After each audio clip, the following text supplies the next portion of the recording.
Hello, and welcome to Stories from India, a podcast where we talk about myths, legends, and folk tales from India. In case this is your first episode, let me quickly introduce myself. I am Narad Muni, and I am a mythological character myself. I have the gift of eternal life and knowledge of the past, the present, and the future. And I am a traveling musician and a storyteller by profession. I used to walk around with a veena for several millennia, but podcasting has made my job so much easier. We are going to talk about another avatar of Vishnu today. We have encountered Krishna once before as Subhadra's brother. Krishna's life is roughly divided into 4 phases. The first one, paradoxically, doesn't feature Krishna himself much. It's more about his parents, his uncle, his foster parents. The second one is his childhood, then adolescence, and finally adulthood. Like most of the rest of us, these are very distinct phases in Krishna's life. And it helps to put a different perspective on his actions. We start off with a brother and sister, Kans and Devaki. Kans was a tyrant of a king, but he was nice to his sister, and he did seem genuinely happy during her wedding to Vasudev. That is, until he heard an announcement from the sky. It sounded like it might have been someone sneaking into the control room and misusing the public address system, but control rooms and loudspeakers didn't exist back then. So Kans did the only logical thing. He believed the voice completely, even when it said that the 8th child of this couple would kill Kans. Darling sister no longer, he immediately pulled out his sword and would have succeeded in making her a widow on her wedding day.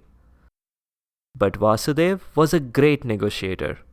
He promised to deliver to Kans his and Devaki's 8th child. Kans wasn't completely dumb. Not child, children, he said. What if after the 7th child, Devaki has twins? Or triplets? In fact, what if she had octuplets the very first time? Offended at the suggestion, Vasudev retorted, "She's not an octopus and neither am I. I can assure you, we will have human children." I was passing by and felt the need to interfere. Octuplets aren't baby octopi, they are a set of 8 babies born all at once. Twins of twins of twins, if you will. Kans went on again. In fact, what if this won't even be her first child? How long have you been dating my sister exactly? He asked Vasudev. Vasudev wanted to get off this very uncomfortable topic. Alright then, you can have all the children, he said to Kans. We'll lead the rest of our lives normally. We'll just have to be content with child number 9 onwards then. Devaki wasn't happy with the arrangement, but it was better than seeing Vasudev dead. At this point, both Vasudev and Kans seemed satisfied and were about to shake on it. It was most terrible then for someone to let slip a stupid remark. And that someone was me. I couldn't keep a secret, remember? And what's more, I had a traumatic past, or rather traumatic future. See episode 0 for more on that. So when I said something as innocent as, "Oh, it's so nice to see you both get along, especially after all the lying and treachery between your grandparents," Kans froze. So it was your grandmom who stole my grandpa's teddy bear, he said to Vasudev. I didn't want to believe it. Now you'll pay for this. And he put the couple in jail. Now, if Kans had beheaded Vasudev, or even just put them in separate cells, he would have been guaranteed immortality. No 8th son by the couple could have been born. But the man had an ego. He thought, no way am I going to let people say I ran away from a fight with a baby. Pretty soon, like clockwork, the couple had one baby after another. And like clockwork, Kans would kill the babies. When the seventh child was about to be born, the gods decided to pull a switcheroo.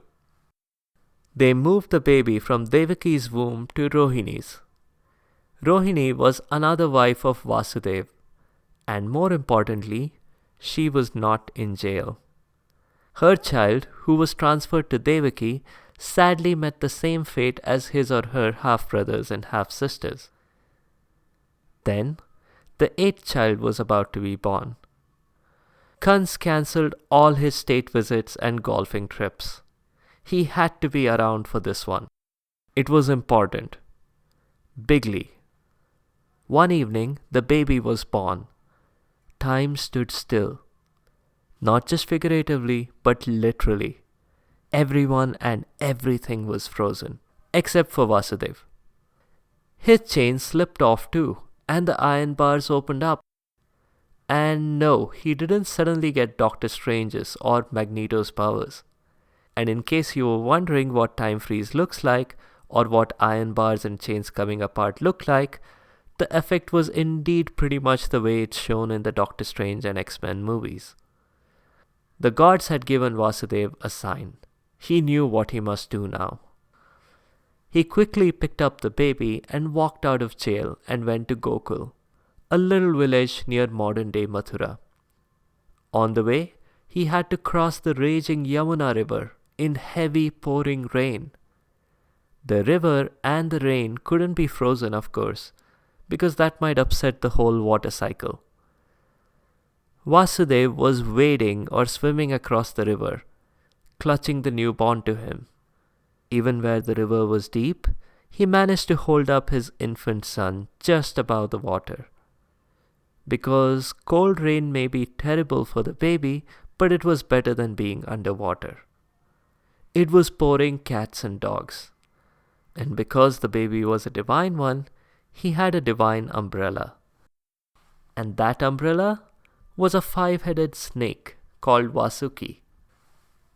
Finally, Vasudev crossed the river and reached Gokul. In the dead of night, he stole into the house of a cowherd, Nanda Baba. He exchanged Nanda Baba and Yashoda's baby girl for his own son, and returned swiftly without stopping to chit-chat.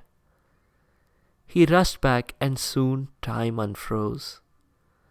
The guards were informed. Kans came by. "Give me your baby," he said.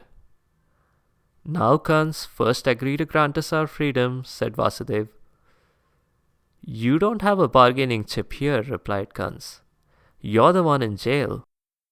But sure, give me the baby and you're free. Out of the magnanimity of my heart, I will pardon you and release you from prison." Vasudev handed over the baby. Kans attempted to kill her right away. But the baby slipped and fell out of his hands. Curiously, she fell upwards, not downwards. And she laughed at him and spoke in an adult human voice. "You fool, you think you can kill me?" said the baby, who was actually an avatar of the goddess Yogamaya. "The eighth child of Devaki and Vasudev lives," she added. And then stopped, when out of the corner of her eye she saw Vasudev vigorously shaking his head. Did I say something wrong?" she asked. Kans flew into a rage. Meanwhile, Vasudev was trying to make the best of a bad situation. "Guards, you heard your king. I gave him the baby. Untie me, pronto." "No," thundered Kans. "You will rot here forever." "Oh, balderdash," and he stormed off in a huff. Vasudev was just as angry as Kans, but for an entirely different reason. He thought, "I went through all that elaborate fuss for nothing. If it's that easy for the gods and goddesses to escape Kans, why did I have to walk all the way to Gokul, crossing the river in the pouring rain and risking hypothermia?"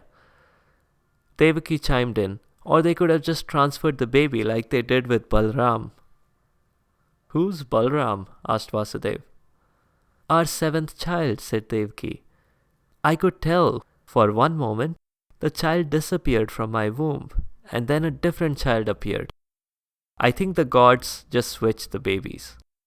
They must have found it hard to add the other baby first and then remove Balram. It was like for the briefest moment I wasn't even pregnant anymore, she said. Vasudev should have complained about why the gods didn't simply switch Krishna and Yogamaya. But he seriously doubted his wife. There, dear, it'll all soon be fine, he said. Meanwhile, Kans gave orders to his staff to find all the children in his land who had been born that day. And in Gokul, Nanda Baba and Yashoda woke up the next day. They were both fairly surprised to discover that the daughter they had put to bed last night was now their son. This was a sign from the gods, surely. Who are we to question their judgment, they thought, and continued on with their lives, cow-herding and milk-maiding. We'll leave it here this week. Some notes on the show. You may see a parallel with Greek mythology here, but that's not a strong link. Prophecies, especially those proclaiming death at the hands of a baby, are very common all over the world. I mean, think about Harry Potter.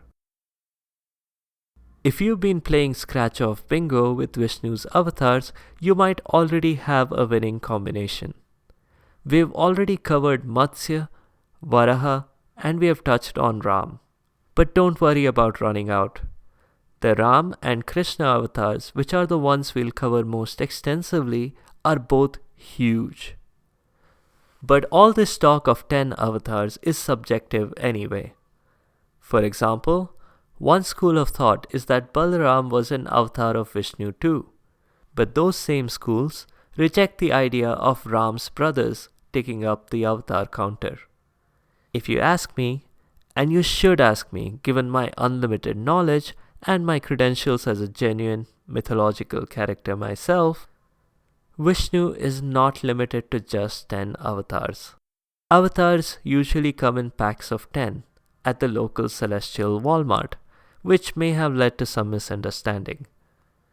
To prove my point, there's Mohini too, who is definitely an avatar of Vishnu, but she doesn't factor in when most people are enumerating Vishnu's avatars.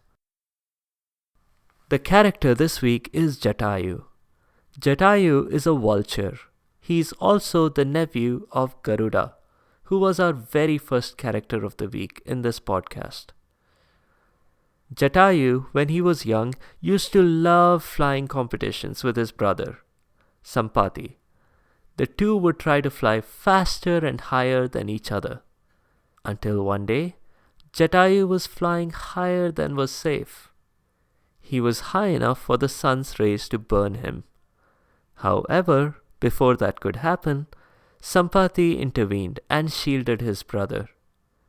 In the process, Sampati's wings were burned. And unfortunately, he spent the rest of his life flightless. He was lucky enough to survive as is. Later in life, Jatayu was living in a forest, as most vultures do. In this forest, he observed an abduction in progress. Without giving too much away, since we haven't covered that part of the Ramayana yet, Jatayu intervened and fought the abductor, who also happened to be the supervillain of the Ramayana. This was an aerial battle, since Ravan, the supervillain, had a flying chariot. Ravan quickly managed to win that contest, thanks to his enormous powers, which again were Brahma's fault.